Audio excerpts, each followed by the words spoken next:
Nous sommes arrivés dans la préfecture de Kagawa, dans la ville de Takamatsu. Et du coup dans ce cadre, on va aller manger des udon. Oui, udon, spécialité de la préfecture de Kagawa. J'adore quand tu prononces le mot préfecture. Je sais pas, il y a un côté, on est dans la vidéo de Ichiban Japan, on le sent tout de suite, tu vois.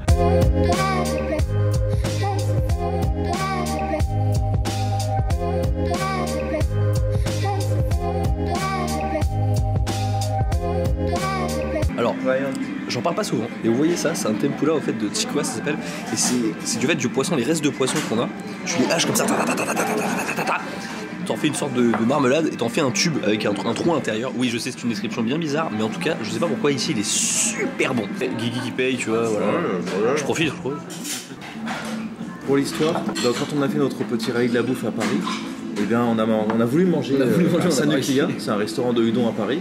Et à ce moment-là, j'avais dit que dans la préfecture de Kagawa, justement, Sanuki, c'était un nom d'une partie de la préfecture et que justement, spécialité, c'était les udons.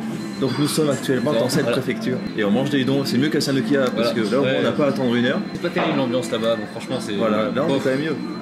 Donc allez-y, allez faire la queue une heure à Sanukiya là. À Foirax.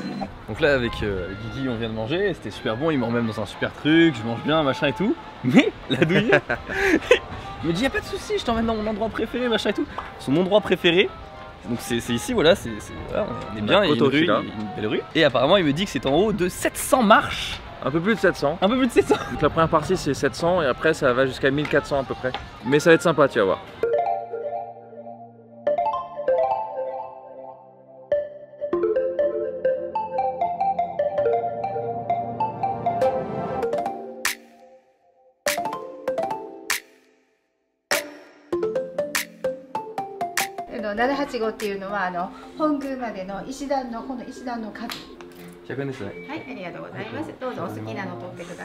C'est écrit 7, 8, 5. Ouais. Voilà, en kanji. Et c'est pour ça qu'on sait maintenant le nombre de marches qu'il y a jusqu'en haut.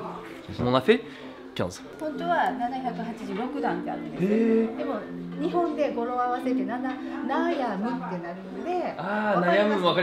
En fait, il y a 786 marches en vérité. Mais pourquoi ils ont mis 785? C'est parce qu'en fait, sinon en japonais ça fait Nana Hachi Roku et en fait ça peut se dire Nayamu. Et Nayamu ça veut dire en fait pas maudire, mais c'est malsain. Enfin, c'est pas très bon. Vers la fin, ils ont fait pas une fausse marche, ils ont fait une marche vers le haut puis ensuite vers le bas. Une sorte de marche qui sert à rien quoi. Ouais. C'est pour ça donne 7, 8, 5. Pas bon, ouais. Super bon. On y retourne à la 16e marche.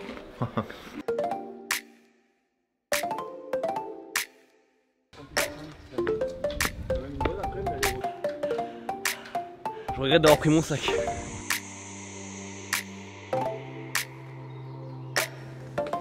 Allez, vas-y. Alors, ça va? Au calme en fait, non? Franchement détente, franchement j'étais vraiment à l'aise, pas de soucis. Ouais, easy. Donc maintenant en fait, regarde, il y a ce qu'on appelle la récompense quand tu as fait un effort.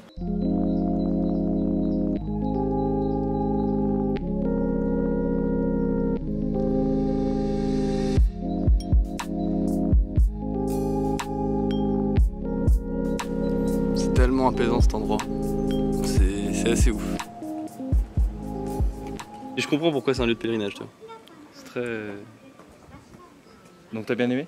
J'ai bien aimé. Ça change, c'est un Japon différent. C'est un Japon différent. Ah, c'est vrai, c'est un autre Japon. C'est vrai, je découvre.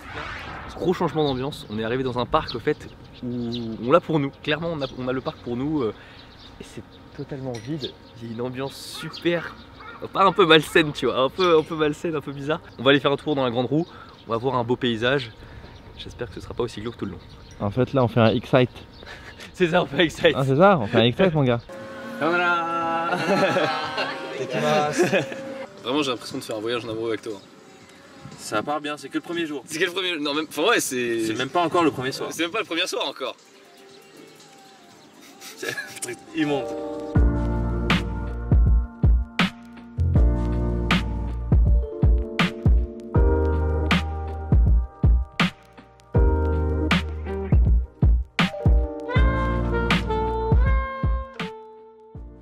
Donc là on vient d'arriver à l'hôtel, au fait l'hôtel du parc qui était abandonné, et en fait on a compris. C'est abandonné, il était fermé quoi. Il était juste fermé. En fait, je comprends pourquoi. Parce qu'en vérité, ils étaient tous là en train de manger. En même temps, les assiettes, mate ces assiettes là, regarde. Elles sont bien dressées. En plus, normalement, en buffet assiette, ça t'arrive, t'as une gamelle, tu te sers comme ça. Non, là, t'as les assiettes dressées avec de la sauce et tout, magnifique. Ah, c'est vrai bail, vrai bail. Là, on va se régaler ce soir. On va se régaler. Guigui, il régale ou pas, Guigui? Il régale. Il régale.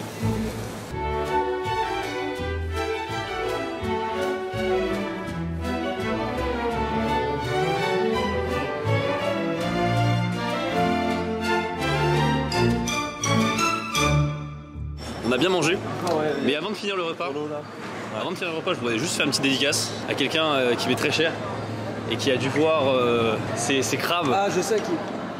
Je peux le dire pour toi? Tu peux le dire? Dédicace à la maman de Louis Sam. Merci beaucoup. Voilà. Elle adore le crabe, elle adore émietter les trucs, prendre toute la nourriture à l'intérieur. Et à tel point que j'ai une anecdote à Hokkaido, on s'est fait virer de table parce qu'elle en bouffait trop. Ça. Ah ouais, elle fait pas les choses à moitié. Quand elle lit les commentaires de tes vidéos, elle les lit tous. Ouais, elle lit tous, tu vois. C'est pas 50%. Ah, tout. Ah oui, tout à fait. Tout à fait. Voilà. On va aller dans un onsen tout à l'heure avec Ichiban Japan, du coup je me suis dit, ce serait peut-être bien de vous briefer un peu sur qu'est-ce que c'est qu'un onsen avant. Mais il faudrait un peu Ah, là on est mieux.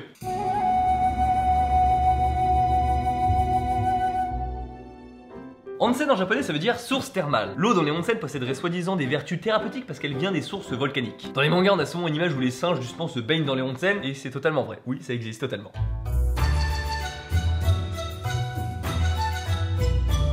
En même temps, les sources d'eau chaude, c'est totalement naturel, pourquoi ils devraient se priver? Et justement, c'est certains lieux de détente, mais il y a plein de règles à suivre. Top 5 des règles qu'il faut respecter. La première règle, c'est quoi que tu dises, quoi que tu fasses, qui que tu sois, tu seras à poil.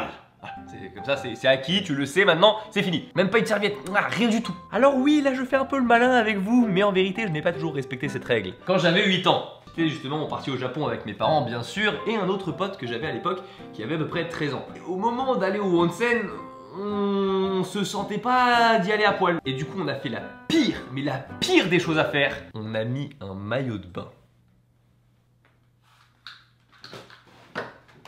Oh, c'est sûr.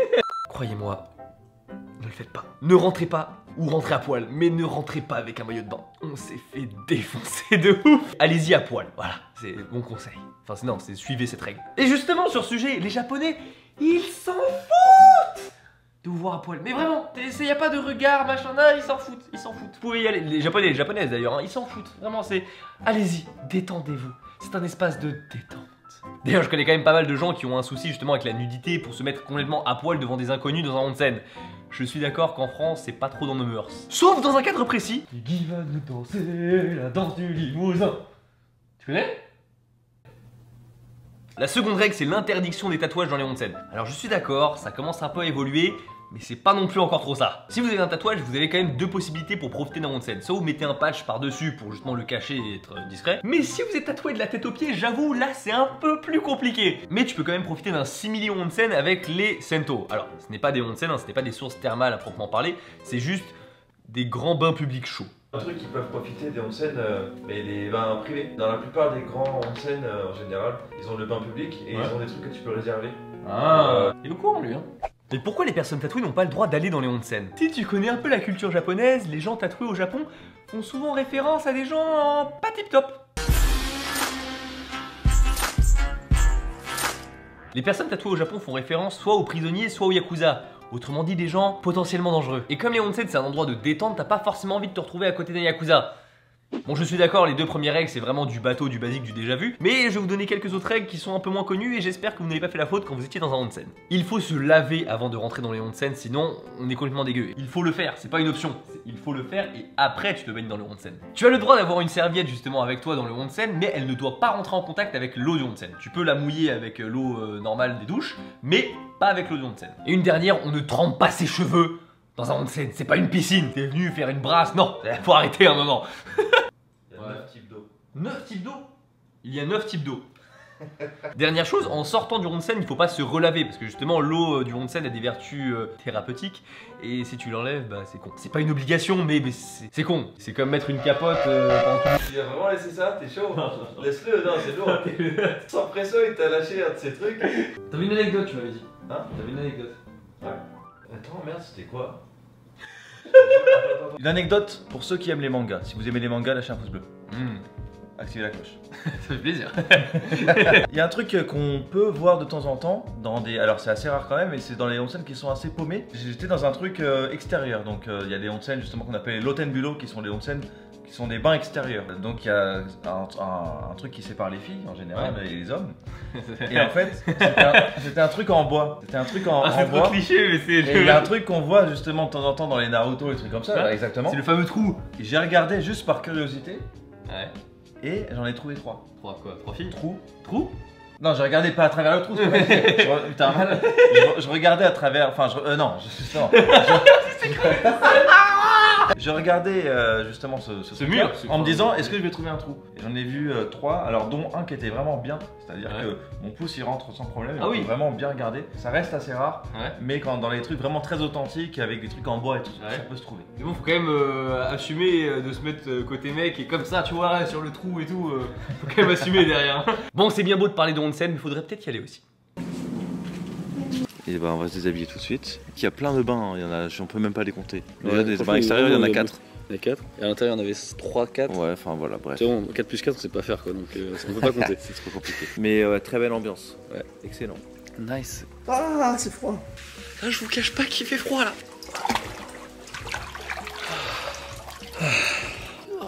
Tu vois, grand angle et tout. Après la réfraction de l'eau fait son taf, tu vois. Oh le bâtard, non. Quoi? Tu m'habites. Mais ton grand angle, enfoiré. On est déjà le lendemain. On n'a pas beaucoup dormi. On a refait le monde. On a refait le monde comme d'habitude la nuit. On est où? Zen Suiji. Donc le 75e temple sur les 88 pour le pèlerinage. Et voilà, monsieur est bien renseigné. Voilà. Et en fait, la ville, c'est le même nom que le temple. En fait, c'est une ville un peu temple. Ok. Il n'y a que ça, c'est des petites ruelles très sympas. On est dans les tenues des pèlerins, en fait, qui passent dans les temples, dans les fameux temples du pèlerinage. Et en fait, on peut en acheter un peu partout. Alors j'avoue, c'est un peu touristic attraction, tu vois. Après, les gens qui passent là, qui nous voient, peut-être, eux, ils savent pas qu'on vient de les acheter. Peut-être qu'ils disent putain, ils sont chauds. Ils sont chauds. Ils en sont au 75e. Balèze. Ils ont l'air en forme en plus.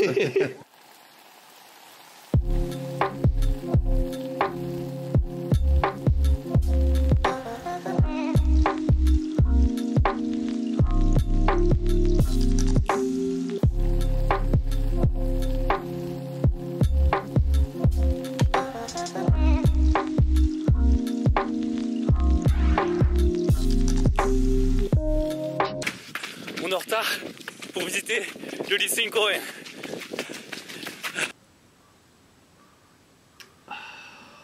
Quand je vois un jardin comme ça, la première personne vraiment qui me vient à l'esprit, c'est mon père. C'est vrai que je parle pas aussi souvent de mon père dans mes vidéos, mais en vérité, le jardin japonais que vous voyez dans mes vidéos, c'est mon père qui en est à l'origine. C'est lui qui a imaginé tous les plans, toutes les structures, des arbres, des cailloux, des fontaines, de l'eau. C'est lui qui l'a imaginé. Alors juste un truc. Est-ce que là tu vas encore oser me dire que ton jardin, qui est très bien, hein, il est mieux qu'ici? Ouais.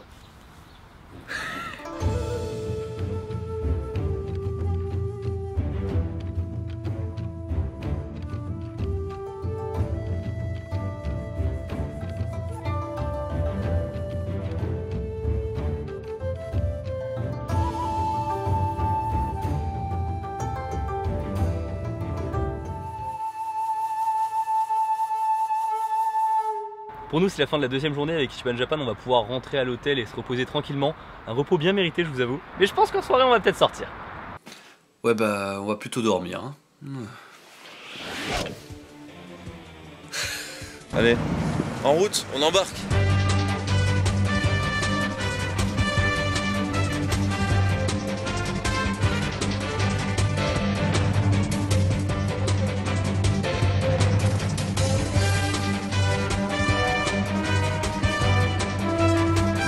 Comme vous avez pu le voir, on a pris le ferry pour aller jusqu'à Shōdoshima, qui est une île très connue justement pour son Angel Road. Donc je sais pas trop ce que c'est, je me spoil pas trop. Voilà. Je sais que je crois, d'après ce que j'ai compris, c'est une sorte de chemin entre deux îles.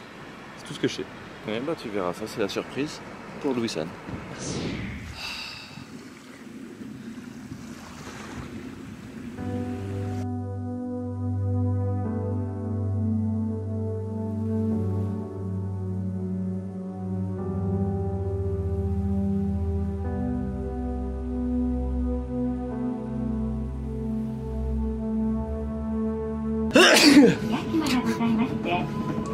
On vit le dernier instant sur Shodoshima. On va aller monter justement dans les Oui, cieux. on va prendre un téléphérique justement pour observer la vue magnifique. D'ailleurs, il fait super beau, c'est pratique.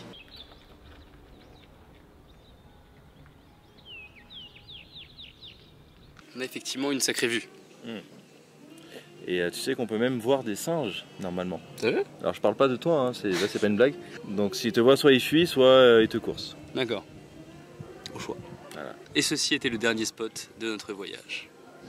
Alors j'avais tourné mon outro dans le Shinkansen, ce fut une grave erreur, le son était absolument affreux. Du coup je voulais juste vous dire que je découvre peu à peu d'autres endroits au Japon que je ne connaissais pas et j'en suis très content. Et pour ça bien sûr je peux remercier Ichiban Japan. J'en profite pour dire qu'il sortira d'ici quelques semaines une vidéo de ce voyage sous son propre point de vue, donc ne manquez surtout pas ça. Bien sûr n'hésitez pas à lâcher le pouce bleu, je vous avoue que sur ce format ça me fait tout particulièrement plaisir. Sur ce je vous dis à la prochaine, tchuss.